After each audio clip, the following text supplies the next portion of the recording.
akan mempelajari metode baru untuk menyelesaikan persamaan diferensial tak homogen. Kemarin kita belajar metode untuk menyelesaikan persamaan diferensial tak homogen dengan menggunakan apa kemarin metodenya? Koefisien tak tentu. Nah, hari ini kita akan mempelajari metode variasi parameter. Sudah ada yang baca-baca tentang metode variasi parameter?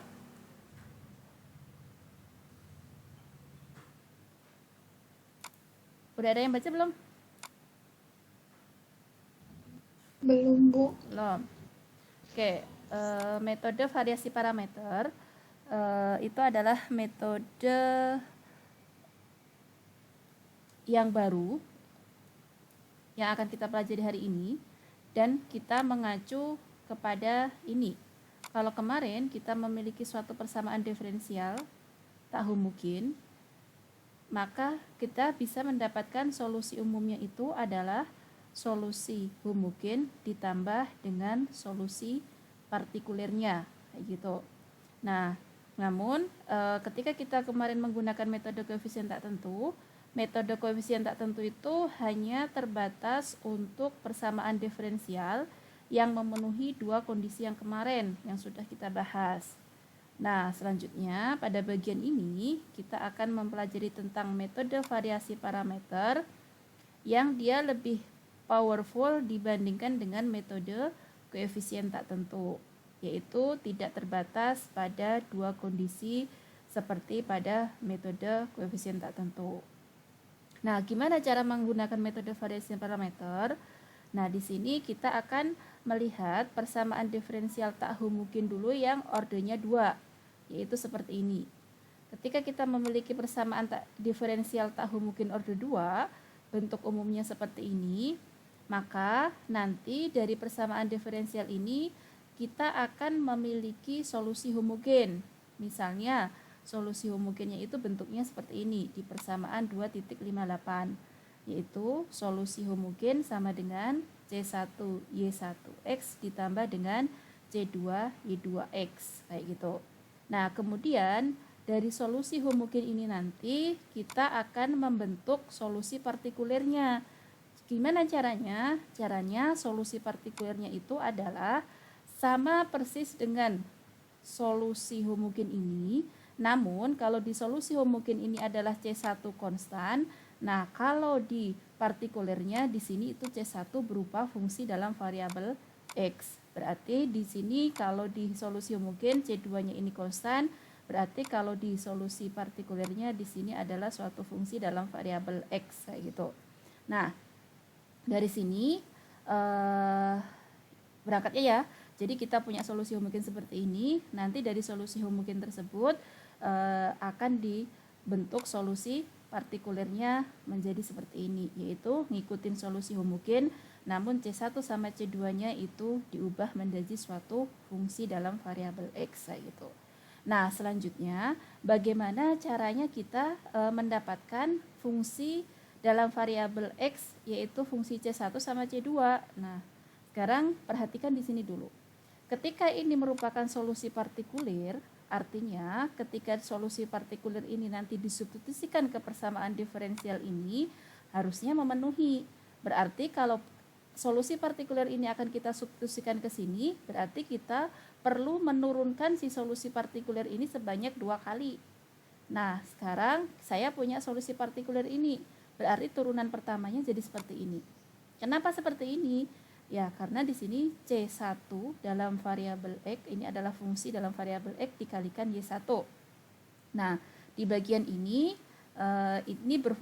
berlaku U kali V, berarti di situ kita punya Y partikuler aksen itu sama dengan C1 aksen dalam variabel X ya, ini C1-nya fungsi, kemudian dikalikan dengan Y1 ditambah dengan apa di sini?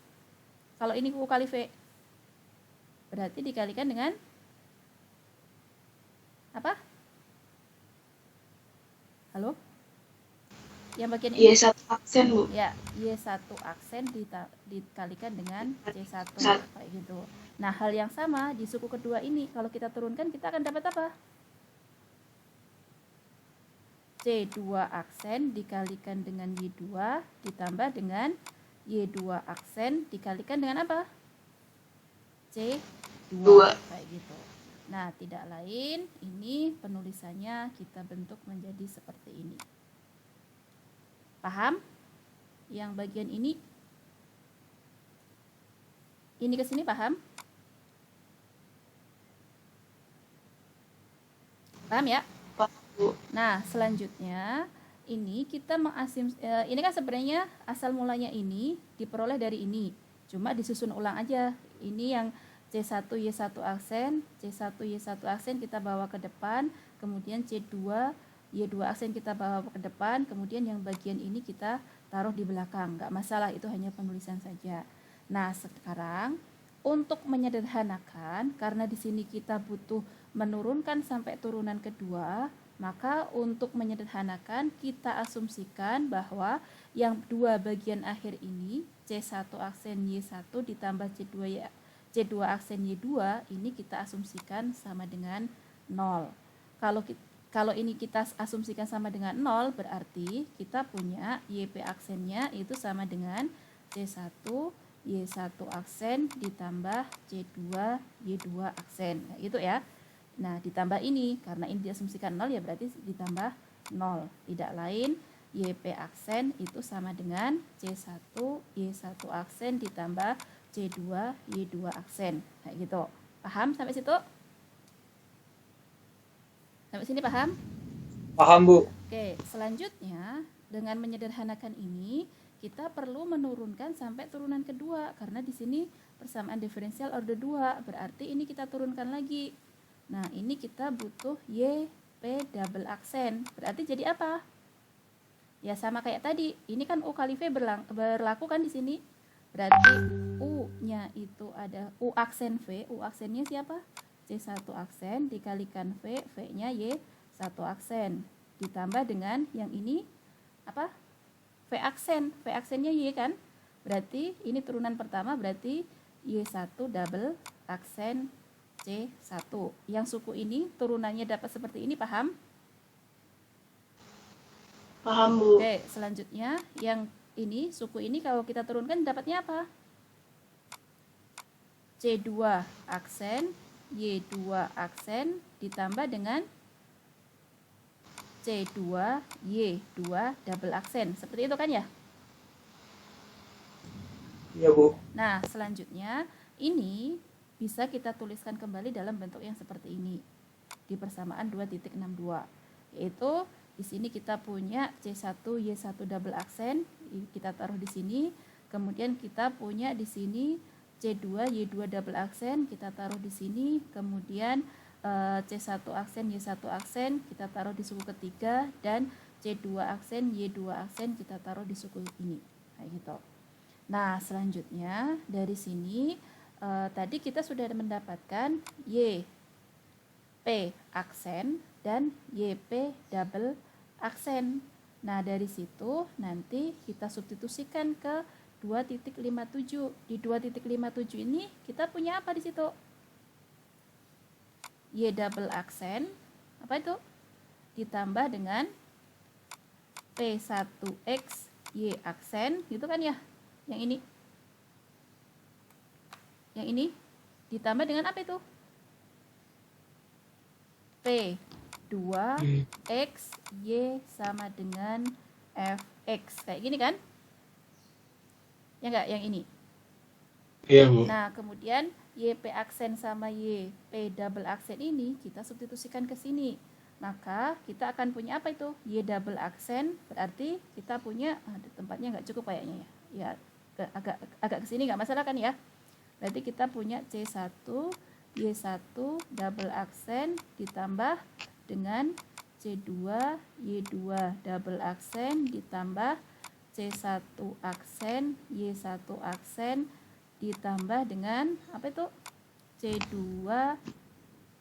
aksen Y2 aksen. Kayak gini. Ini yang Y double aksen. Ditambah dengan siapa? Ditambah dengan P1X dikalikan dengan Y. Y apa itu? Y aksen. Y aksennya tadi siapa? Y aksennya tidak lain ini. Gitu kan? Y1 Berarti aksen. apa itu? C1 Y1 aksen ditambah C2 Y2 aksen ditambah dengan C1 aksen Y1 ditambah dengan, nggak cukup, geser ke sini, C2 aksen Y2 kayak gini ya, ditambah dengan P2X dikalikan dengan Y. Y-nya sendiri siapa?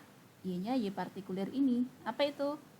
C1Y1 C1Y1 ditambah dengan C2Y2 C2Y2 kayak gini. Nah, ini semuanya sama dengan apa? Nggak cukup ya tempatnya, kurang bagus, nanti sesuaikan aja ya, kalau nyatet harus rapi ya. Ini karena ngotret jadi seperti ini. Oke, berarti yang ini tadi kalau kita masukkan nilai-nilai Y double aksen sama Y aksen yang ini tadi, maka kita akan mendapatkan bentuk yang seperti ini.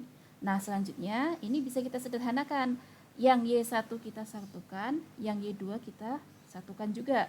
Nah, berarti dari sini kita akan dapat apa? Geser ke sini. Yang Y1 kita pisahkan, berarti kita punya C1 Y1 double aksen ditambah yang di sini kan P1 ya kan, P1X C1 Y1 aksen seperti itu. Iya. Kemudian ditambah dengan apa yang Y1? P2X C1 Y1. P2X C1 Y1 kayak gini. Kemudian ditambah dengan apa? C2Y2 Y2 double aksen. Y2 double aksen ditambah dengan P1 P1X Y2 ya, Y2 P1X ya aksen. itu. P1X dikalikan Y2, sebelum Y2 apa? C2 dulu ya. C2 Y2 aksen. C2 Y2 aksen. Yang di bagian ini kita tambah dengan siapa? P2X dikalikan dengan C2Y2. Seperti itu ya. Sampai sini paham? Paham. Oke, selanjutnya di sini kan masih ada sisa nih yang bagian ini. Iya. Kemudian itu ditambah apa itu? Tambah Ditambah C1 dengan aksen C1 aksen. aksen Y1 aksen ditambah C2 aksen Y2 aksen. Kemudian yang bagian ini ditambah dengan apa? C1 aksen Y1 C2 aksen Y2, tapi di atas tadi diasumsikan apa?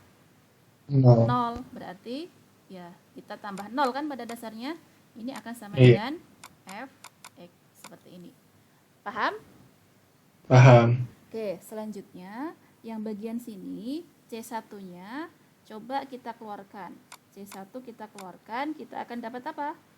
Y1 double aksen ditambah P1X Y1 aksen ditambah dengan P2X Y1 seperti ini. Paham yang bagian ini? Ditambah dengan yang bagian ini C2 nya kita keluarkan, kita akan punya apa? Y2 double aksen ditambah dengan apa? P1X Y2 aksen ditambah dengan P2X kayak gini kan, Y2. Nah, kemudian ditambah dengan C1 aksen Y1 aksen ditambah dengan C2 aksen Y2 aksen sama dengan Fx kayak gini. Paham sampai situ? Paham, Bu. Oke. Selanjutnya, coba perhatikan di sini. Ini tadi kan solusi homogen kan ya? Solusi homogen dari siapa? Dari persamaan homogen ini. Berarti kalau ini solusi homogen dari persamaan ini, nanti kalau kita substitusikan ke sini, dia solusi homogen dari apa? Solusi dari bentuk homogennya, yaitu Y double aksen plus P1X Y aksen ditambah P2X Y sama dengan 0. Ini kan solusi homogen. Berarti solusi homogen ini adalah solusi dari bentuk ini, gitu kan ya? Ya enggak? Bu. Paham? Nah, selanjutnya karena tadi dia adalah solusi homogen, artinya berarti kalau dia homogen ini sama dengan apa? 0 kan? Karena homogen. Kalau homogen kan berarti ini sama dengan 0 kan? Semua ini. Ya enggak? Iya, Bu. Oke, berarti ini sama saja dengan C1 dikalikan 0 ditambah dengan apa? C2 dikalikan 0 ditambah dengan C1 aksen, Y1 aksen, ditambah C2 aksen, Y2 aksen sama dengan Fx. Nah, berarti dari sini kita memperoleh apa? C1 aksen, Y1 aksen, ditambah C2 aksen, Y2 aksen sama dengan Fx. Nah, kita dapat ini. Paham sampai situ? Paham nggak? Paham? Bu. Paham. Oke. Selanjutnya, tadi ketika kita dapat ini, kita mengasumsikan bahwa apa? C1 aksen Y1 ditambah C2 aksen Y2 sama dengan 0. Ya, berarti ini itu diperoleh dengan asumsi ini tadi. Yaitu siapa asumsinya? Y1 C1 aksen ditambah Y2 C2 aksen sama dengan 0. Nah, kemudian yang bagian ini tadi bisa saya tuliskan, walaupun di sini C1 aksen, Y1 aksen, Y1 aksennya bisa saya tulis di depan menjadi bentuk yang seperti ini. Tidak lain saya tuliskan lagi di sini, yaitu Y1 aksen, C1 aksen ditambah dengan Y2 aksen, C2 aksen sama dengan 0. Nah, sekarang perhatikan yang saya kotakin ini. Nah, yang saya kotakin ini, dia bisa dipandang sebagai suatu sistem persamaan linier dengan variabelnya C1 aksen dan C2 aksen. Nah, tadi tugas kita itu mencari siapa? Mencari si C1X ini kayak gimana, gitu kan ya? Nah, berarti ya kita bisa mendapatkan C1X itu dari sini dengan menyelesaikan sistem persamaan linier ini. Seperti itu. Oke, sampai situ paham enggak? Sebelum saya lanjutkan? Paham? Paham, Bu. Oke, lanjut. Masih paham, Bu. Dari sini. Bu. Ya, silakan. Oh, tanya, Bu. Tadi saya miss di bagian awal. Ya. Itu kan di paper itu Ibu garis bawah yang dua kondisi itu, Ibu ya? Nah, dua kondisi itu apa, Bu ya? Dulu. Oh, dua kondisi yang kemarin. Yang kemarin saya bahas di metode yang kemarin. Metode apa kemarin? Koefisien tak tentu. Di koefisien tak tentu kemarin kan kita sudah mempelajari bahwa koefisien tak tentu ini dia berlaku pada dua kondisi ini kan? Yaitu apa? Persamaan diferensialnya itu harus koefisiennya konstan. Berarti di sini P1X ini harus konstan. Pnx ini ada fungsi konstan dan Pnx ini juga harus fungsi konstan kayak gitu. Kemudian selain itu nanti kita kan bisa mecah fx ini menjadi penjumlahan beberapa fungsi. Nah, kemudian masing-masing fungsi ini dia harus memiliki berhingga. Jadi kita harus turunkan dan harus membentuk berhingga fungsi yang bebas linier kayak gitu. Nah, sedangkan persamaan diferensial itu tidak hanya terbatas yang seperti ini saja. Tidak hanya terbatas yang memenuhi dua kriteria ini saja. Maksudnya apa? Tidak selalu koefisien I-nya ini konstan dan tidak selalu turunannya ini nanti membentuk suatu sebanyak n fungsi atau sebanyak fungsi berhingga yang bebas linier turunannya kayak gitu Arsyad. Nah, di sini ketika nanti ada suatu kondisi di mana persamaan diferensialnya itu tidak memenuhi dua ini, maka kita bisa menggunakan metode variasi parameter kayak gitu. Jadi Kalau metode yang kemarin kita pelajari itu hanya terbatas untuk dua kondisi ini. Tapi sekarang kita mengenalkan satu metode lagi yang lebih powerful dibanding metode koefisien tak tentu, yaitu disebut sebagai metode variasi parameter ini. Nah, metode variasi parameter ini bisa menghandle suatu persamaan diferensial order tinggi, yaitu order n kayak gitu ya. Yang mana di sini P1X di sini dia tidak harus suatu fungsi konstan kayak gitu Arsyad. Oke, Bu. Ya. Terima kasih, Bu, ya. Ya, sama-sama. Kayak gitu. Oke, selanjutnya tadi sudah saya jelaskan bagaimana ide untuk menyelesaikan dengan menggunakan metode variasi parameter ini diambil, yaitu dari proses ini tadi. Nah, di akhir ini tadi kan tujuan kita mau mencari si solusi partikuler ini kan. Nah, solusi partikuler tadi dibentuk dari solusi homogennya, namun C1-nya diubah menjadi suatu fungsi, yaitu dianggap sebagai fungsi, yaitu C1X kayak gitu, dan C2X. Nah, fungsi yang seperti apa? Fungsi yang seperti apa itu kita dapatkan dari solusi sistem persamaan linear ini, kayak gitu. Nah, sampai situ berarti kita harus menyelesaikan itu untuk mendapatkan C1X dan C2X. Nah, tadi apa persamaan sistemnya? Coba di screenshot dulu. Di sini sistemnya tadi apa? Yang bagian bawah yang saya kotakin.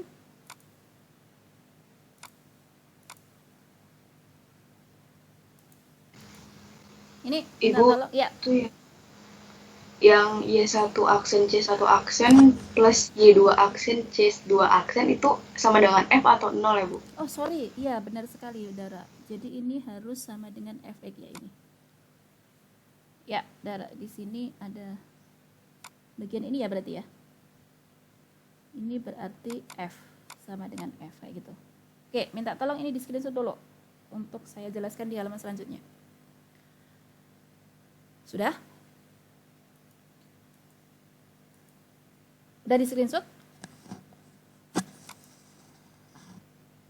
Udah belum? Oke, kalau sudah di screenshot coba minta tolong apa sistemnya tadi? Sistem yang harus sistem yang saya kotakin terakhir tadi apa bentuknya? Minta tolong dibacakan. Enggak ada yang screenshot. Maaf, Bu, tadi mungkin tadi di saya nge-freeze, Bu, tadi pas Oke. transisi tadi, Bu. Saya buka Iya. lagi. Bisa diulang lagi, Bu. Ya. Oke. Oke, yang bagian ini nih. Yang saya kotakin.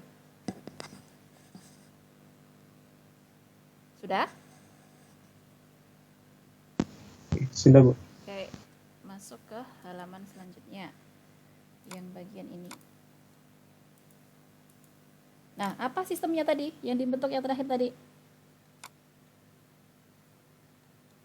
Y1 Y1 C1 aksen C1 aksen ditambah ditambah Y2 C2 aksen Y2 C2 aksen sama dengan 0. Kemudian persamaan yang kedua Y1 aksen Y1 C1 aksen C1 aksen ditambah ditambah Y2 aksen C2 aksen Y2 aksen C2 aksen sama Sama dengan dengan F kayak gini. Nah, sekarang tujuan kita kan mencari C1-nya itu kayak gimana dan C2-nya kayak gimana, gitu kan ya. Nah, kita bisa selesaikan dari ini. Nah, dari ini kita pandang sebagai suatu sistem persamaan linier yang bisa kita tuliskan ke dalam bentuk notasi matrik yang kayak gini. Nah, ini yang mau kita cari itu adalah C1 sama C2, tapi di sini masih dalam bentuk aksen, masih dalam bentuk turunan pertama gitu ya. Berarti di sini variabelnya adalah C1 aksen, yang di sini C2 aksen. Sama dengan nanti yang ruas kanan itu adalah 0 sama F. Nah, berarti ini matriknya jadi apa di sini? Matrik yang ada di sini berarti matrik apa isinya? Y1 Y2 Y1 Y2, baris keduanya Y1 aksen Y2 aksen Y2 aksen kayak gini. Nah, kemarin waktu sebelum UTS kalian sudah mengenal yang namanya metode Cramer untuk mendapatkan solusi dari C1 aksen dan C2 aksen, yaitu untuk mendapatkan C1 aksen dengan metode Cramer, kita bisa mendapatkan apa? Gimana caranya? C1 aksen dengan metode Cramer.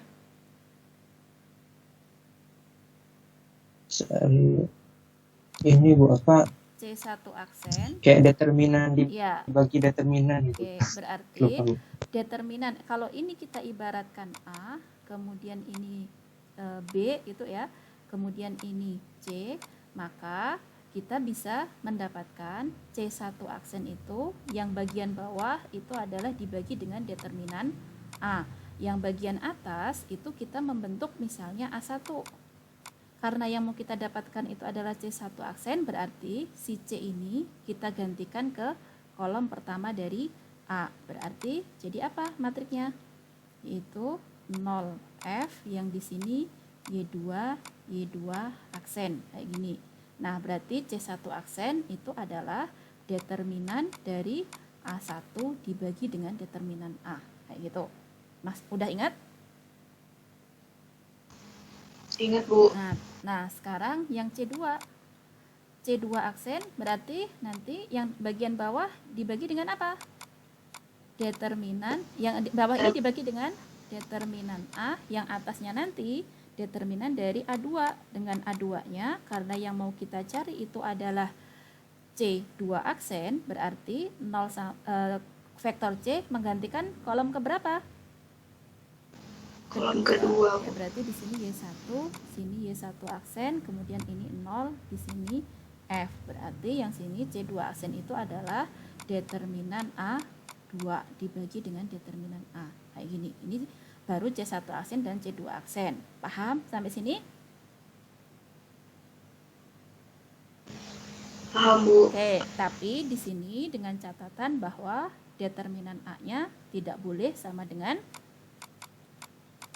0 karena dia menjadi di bawah posisinya, kayak gitu ya. Maka ini determinan A tidak boleh sama dengan 0.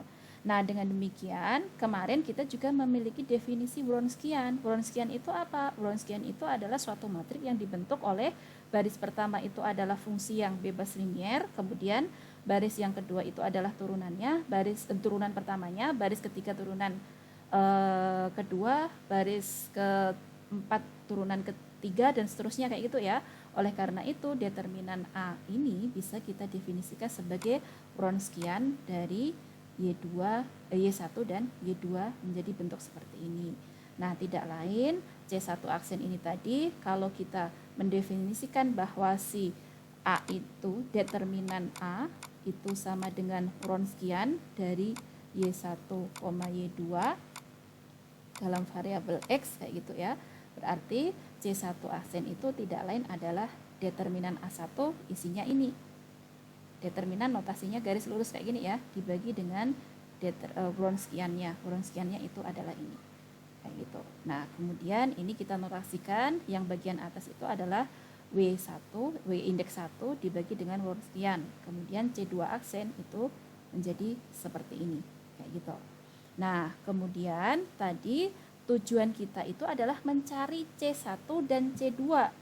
Nah, di sini kita baru mendapatkan C1 aksen dan C2 aksen.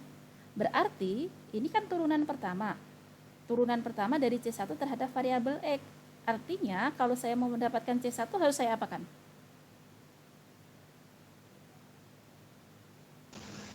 Integralkan. Kayak gitu. Nah, tadi kan solusi partikulernya itu adalah C1X dikalikan Y1 ditambah dengan C2X dikalikan dengan Y2. Sekarang di sini posisinya kita mendapatkan C1 aksen dan mendapatkan C2 aksen. Padahal yang kita tuju itu mau mendapatkan C1 dan C2. Berarti untuk mendapatkan C1 ini kita integralkan, yaitu integralnya ini. Ini itu tidak lain dia adalah si C1. Kemudian yang ini itu adalah C2. Nah, kemudian Y1 sama Y2-nya itu adalah solusi yang diperoleh dari solusi homogen tadi. Kayak gitu. Nah, kemudian 2.68 ini dia disebut sebagai solusi partikulir, atau bisa kita sederhanakan penulisannya menjadi bentuk yang seperti ini. Kayak gitu. Paham? Bisa dimengerti alur. Nah, metode ini tidak terbatas untuk koefisien yang konstan. Jadi untuk koefisien berupa variabel juga masih memungkinkan, atau koefisien berupa fungsi masih memungkinkan, kayak gitu. Nah, ini tadi adalah penurunan untuk penurunan untuk mencari solusi persamaan diferensial orde 2 dengan menggunakan metode variasi parameter. Namun ternyata kalau metode itu kita aplikasikan ke orde yang lebih tinggi, misalnya orde 3, orde 4 dan seterusnya, itu tetap sama. Sehingga di sini untuk yang ordenya orde n kita tuliskan seperti ini bentuk umumnya, maka nanti kita bisa mendapatkan solusi partikulirnya itu ya tinggal disesuaikan saja, nanti bentuknya menjadi seperti ini. Jadi nanti akan ada sebanyak Cnx yang mana masing-masing C1, C2, C3 sampai Cn nanti tinggal menyesuaikan rumusnya sama persis seperti ini. Ya berarti tinggal menyesuaikan. Kalau misalnya C1 ya berarti di sini W1. Artinya W1 tadi apa? Ya menggantikan si matrik A ini di kolom pertamanya dengan yang ruas kanannya kayak gitu. Kalau W2 ya berarti nanti menyesuaikan. Kalau Wn berarti nanti kolom Kn yang kita gantikan dengan si yang ada di sini kayak gitu. Nah, ini yang disebut sebagai metode variasi parameter. Nah, dari sini kita mendapatkan solusi partikulir. Selanjutnya nanti solusi umumnya apa? Solusi umumnya itu adalah solusi homogen. Solusi umumnya nanti ya tetap solusi homogen ditambah dengan solusi partikulir kayak gitu. Oke, sampai situ arahnya paham nggak?